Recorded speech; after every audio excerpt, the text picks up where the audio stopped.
Ladies and gentlemen, the Railroad Hour.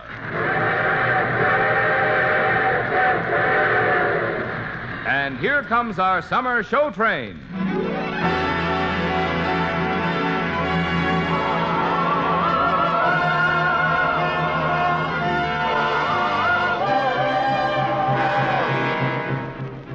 Tonight, the Association of American Railroads presents the premiere performance of a new musical suggested by Mark Twain's delightful Innocents Abroad, starring Gordon MacRae and his charming guest, Dorothy Warrenshow. Our choir is under the direction of Norman Luboff, and our music is prepared and conducted by Carmen Dragon. Yes, tonight another musical first is brought to you by the American Railroads, the same railroads that bring you most of the food you eat, the clothes you wear, the fuel you burn, and all the other things you use in your daily life. And now, here is our star, Gordon MacRae.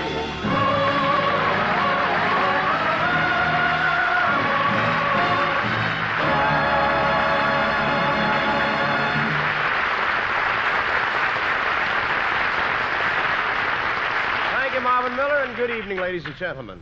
The incomparable Mark Twain gave Lawrence and Lee their inspiration for this musical romp. I shall be the nimble-tongued Mr. Twain, born Samuel Clemens, and Dorothy Warrenshow is Sylvia in this lyrical excursion called Innocents Abroad.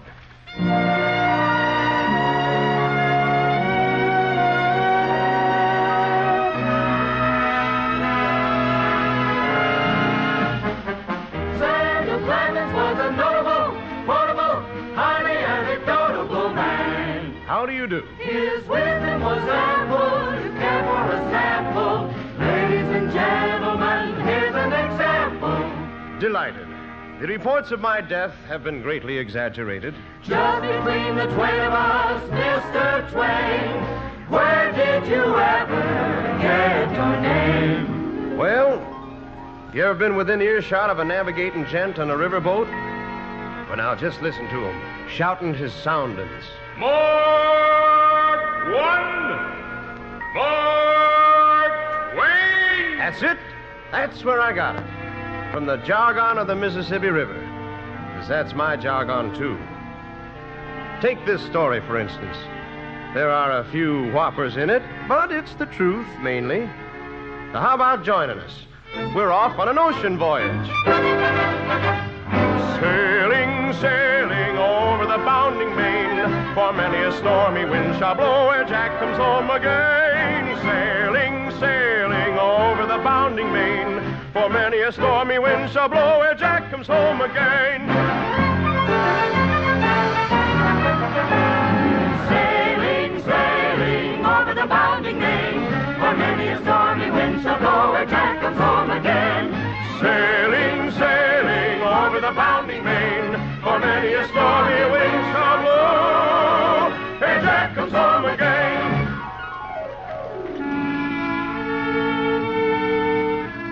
Aboard the good ship Quaker City, on a conducted tour of the garden spots of the world. Now, this here's quite a ship. It's sort of a black hole of Calcutta with a rudder. My cabin is big enough to swing a cat in, but don't insure the cat. The passengers, they all seem to be 60 years old and over, and that's a picnic crowd for you. That is, all except that young lady on the top deck. Good evening. Oh, good evening. May I ask what that is you're reading with such interest? A guidebook. Do you know, it says here that the Emperor of Morocco has 500 wives. But even he's not sure of the exact count. Well, when you get up into the 500s, a dozen wives one way or t'other doesn't matter much. Oh, really, Mr. Clemens? Sam Clemens. And you are... I'm not sure that it's proper. Oh, go on and say it. None of the other passengers can hear it without their ear horns adjusted. Well, I'm Sylvia Carter. How nice to meet you, ma'am. Well, you talk like a Missourian. Hannibal, Missouri, Miss Sylvia. Born, bred, and kicked out. I'm from St. Louis. Oh, that's a wonderful place, St. Louis. First time I ever saw it, I could have bought the whole blame town for $6 million. Mistake in my life that I didn't do it. It's hard to believe that out there, just below the moonrise, France is waiting for us. Hello, France. You know, I think I'm in love with France. Oh, that's dangerous. Never trust love at first sight. Oh, this was love at first sound. For years I've been in love with the music of France. Bizet, César Franck, Charpentier. Do you know Gustave Charpentier? Old Gus Charpentier? Why, sure. Who is he? Oh, Mr. Clemens. He wrote some of the loveliest music in the world.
lovely, Miss Sylvia.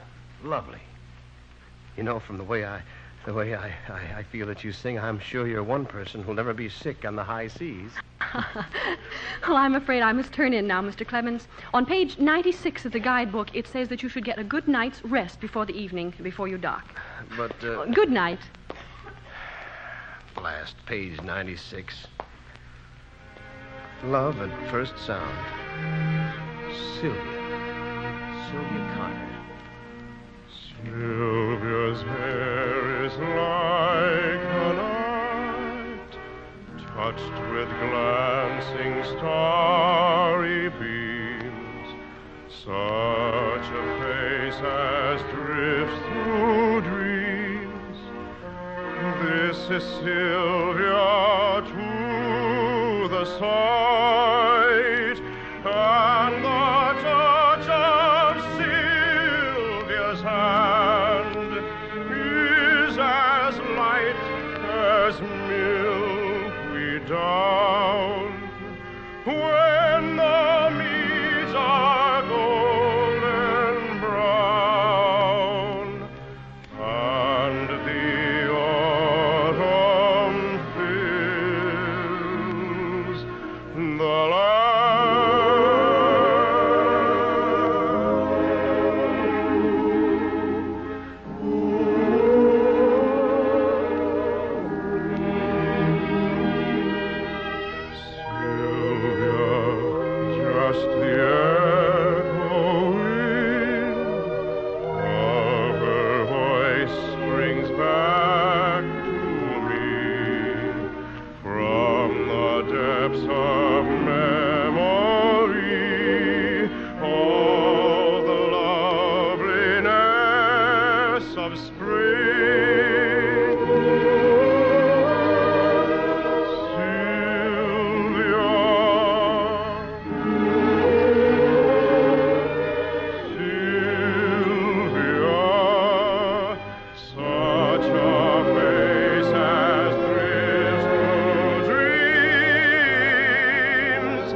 But the money is so funny and the strangers are so strange, and you walk and walk and walk and walk till all you want's a bench.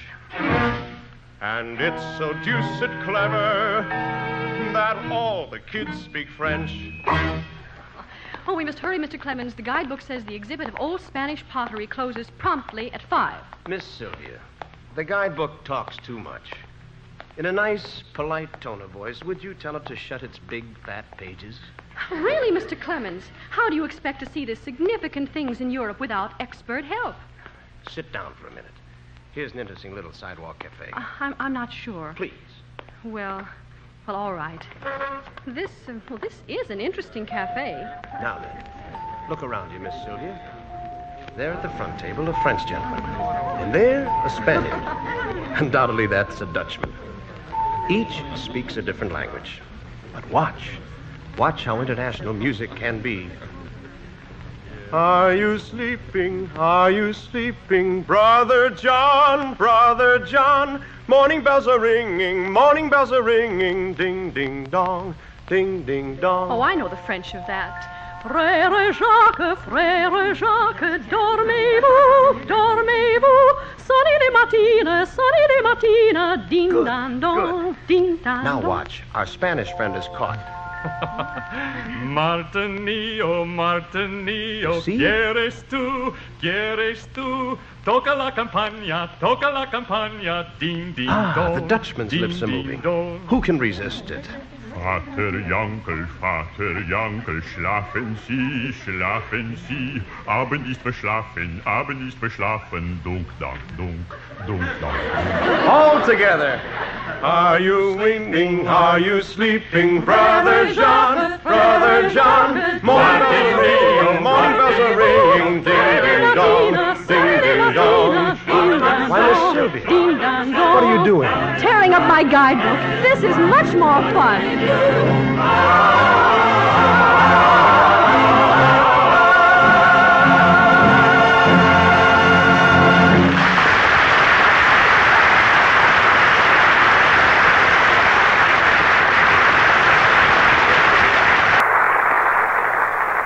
We'll return for the second act of Innocents Abroad in just a moment.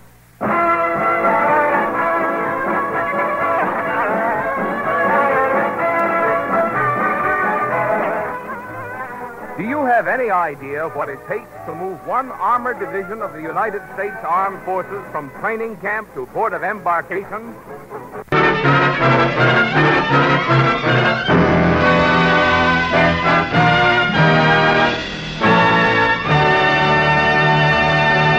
Now here is Act Two of our musical version of Mark Twain's Innocents Abroad, starring Gordon MacRae as the itinerant Samuel Clemens, Dorothy Warren Scholl as the lovely Sylvia Carter, with Benny Rubin as the guide.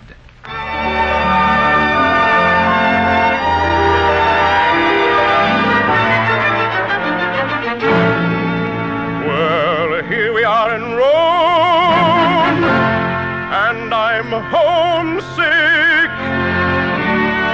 Confidentially, I'm homesick for home. Samuel? Sam? Hello, Miss Sylvia. Oh, isn't Italy the most thrilling place, Sam? It makes me want to sing. Well, go right ahead, dear. They encourage that sort of thing over here. Children who don't grow up to be opera stars are considered rank failures. Something the world is made for fun and frolic, and so do I.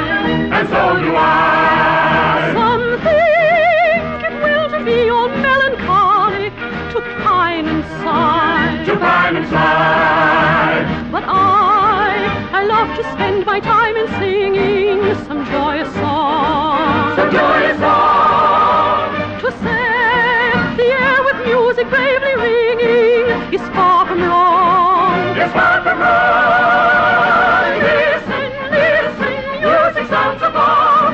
Listen, listen, music sounds above. Funiculi, funicula, funiculi, funicula. Music sounds above. Funiculi, funicula. Listen, listen, music sounds above. Listen, listen, music sounds above. Funiculi, funicula, funiculi, funicula. Music sounds above. Funiculi, funicula. Scusate, signore e signorina. Hey, what's your trouble? I'm a guide. We don't want any guides. But I'm appointed by steamship company to show you all of the fine wonders of Italy. Come, we go now to museum. We get rid of the guidebook, and now we're stuck with one that talks. Well, what's your name? My card. A. Billfinger, guide extraordinaire. That's me, thank you, yes. Ancient ruins, my specialty. Billfinger. That won't do at all. No, an Italian should have a romantic name like Giovanni del Matista. I have it.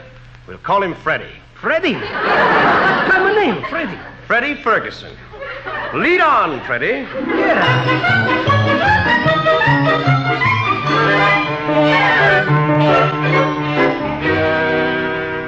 Look, this letter is written in the handwriting of Christopher Columbus. Who? Christopher Colombo. That's his own handwriting. He write all by himself. I've seen boys in America only 14 years old that could write better than that. Look, this is the Christopher Columbus. I don't care. I just don't care who it is. It's the worst writing I ever saw. Now, if you've got any specimens of first-class penmanship, Freddie, trot 'em out. But the great Christopher Colombo, You keep talking about this chap Colombo. What did he do? He discovered America. That's all what he do. Discover America. Yes, Now, sure. hold on there. We're just from America ourselves, and we didn't hear anything about it. Did we, Sylvia? Oh, Sam. Christopher Colombo. That's a pleasant name. Is he dead? Barco de Barco.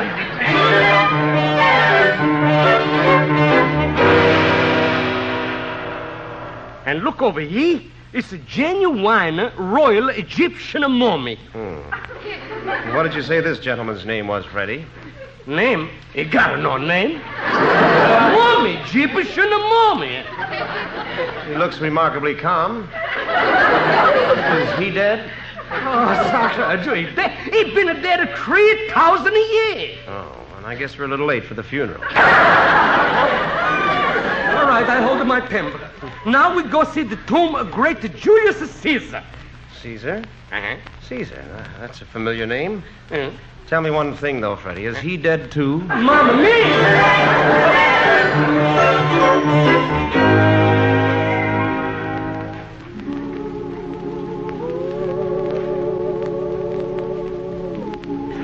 Tomorrow morning we'll be home, Sam. Yes, Sylvia. Somewhere out in the darkness, just beyond the starlight, is New York City. Are you sorry you came on the trip, Sam? Oh, no. Travel can be pretty wonderful. As a matter of fact, I recommend it as an antidote for bigotry and narrow-mindedness. You can't get a charitable view of the human race by vegetating in one little corner of the earth all your life. Oh, there are so many things I'll remember. Gibraltar, swimming in a sea of rainbows. Milan, and its marble wilderness of graceful spires. Venice. Yes. Oh, Sam. Sylvia, what's the matter? I didn't do anything the guidebook said. I memorized all the handy hints to world travelers, and I didn't take any of them. Well, what did your old guidebook say? It said, never drink the water, never fall in love. Do just what you order. Kindly do not shove. Hold on to your visa, don't get left behind. Climb the Tower of Pisa if you're so inclined. Most important daughter, kindly note above. Never drink the water and never fall in love. But I did it, Sam. No. Yes, I did exactly what the guidebook said not to do. So did I. When did you realize that you'd done it? Oh, it was in that little town at the back end of Lake Geneva. I don't know what I was thinking of, Sam, but I drank a whole glassful. You drank the water? Wasn't I foolish? No, not half so foolish as I was. Oh, Sam, you didn't. Mm-hmm. Right here on B deck, underneath the life preservers. When you sang that aria by Gus Carpenter, it was love at first sound. Oh, Sam, well, I think the world of you. Oh, but I've got to tell you something. For a wedding present, my father has promised me a 2-year guided tour around the world. That settles it. I couldn't spend 2 years being pushed around by Freddie and his cousins. No, I fear, Miss Sylvia, that you and I shall never be anything but friends. Good friends, Sam. And I shall file the memory of your face and your voice with Gibraltar's rainbows and the spires of Milan. Oh, Sam. Yes, all cross-indexed for ready reference when I write my book. Oh, what will it be called? Well, now let's see. How about Through the Old World with Sylvia and Sam? No, I'd never buy a book with a title like that. I might buy it, but I wouldn't like it. I know. For Sylvia, the sweet, the innocent, I'll call it Innocence Abroad.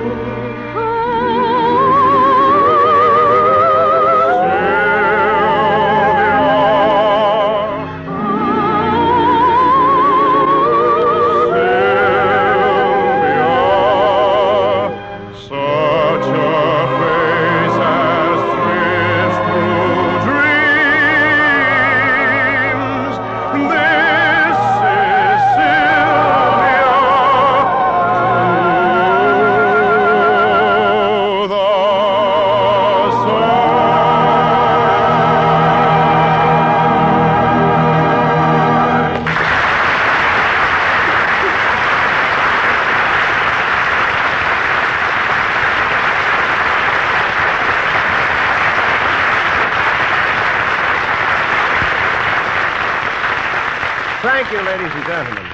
Lovely Dorothy Warren Scholl will be back in just a moment. And our thanks to Benny Rubin, who was the guide, and to our entire company. Our musical tonight, suggested by Mark Twain's Innocents Abroad, was written especially for the Railroad Hour by Lawrence and Lee. The Railroad Hour is brought to you each week at this time by the American Railroads. To meet the transportation demands of our defense program and of our civilian economy, the railroads are hard at work on their vast program of expansion and improvement. Yes, the railroads are exerting every effort to enlarge their transportation capacity, to keep in step with the needs of the nation's commerce and rearmament program. Gee, Gordon, it was fun going on a musical tour with you. Oh, it certainly was, Dorothy. You know, we're really traveling next week when we spin the fabulous musical tale of the journey of Marco Polo. Marco Twain this week, Marco Polo next week. You certainly get around. And you're going to be the beautiful girl, the most beautiful girl, I should have said, in all the domains of Kubla Khan. See you in Xanadu next Monday, Gordon. It's a date, Dorothy, for the premiere performance of Journey into the Sun. All aboard! Well, it looks as though we're ready to pull out. And so until next Monday, and another musical first, this is Gordon MacRae saying good night.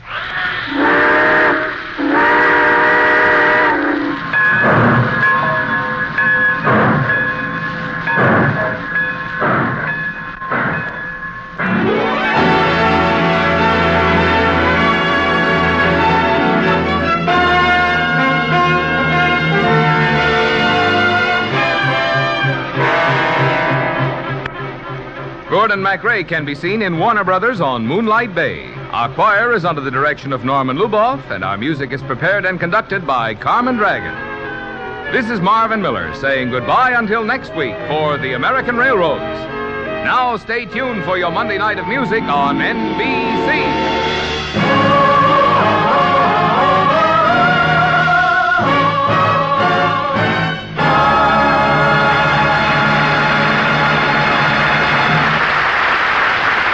Hear the voice of Firestone with Barbara Gibson on NBC.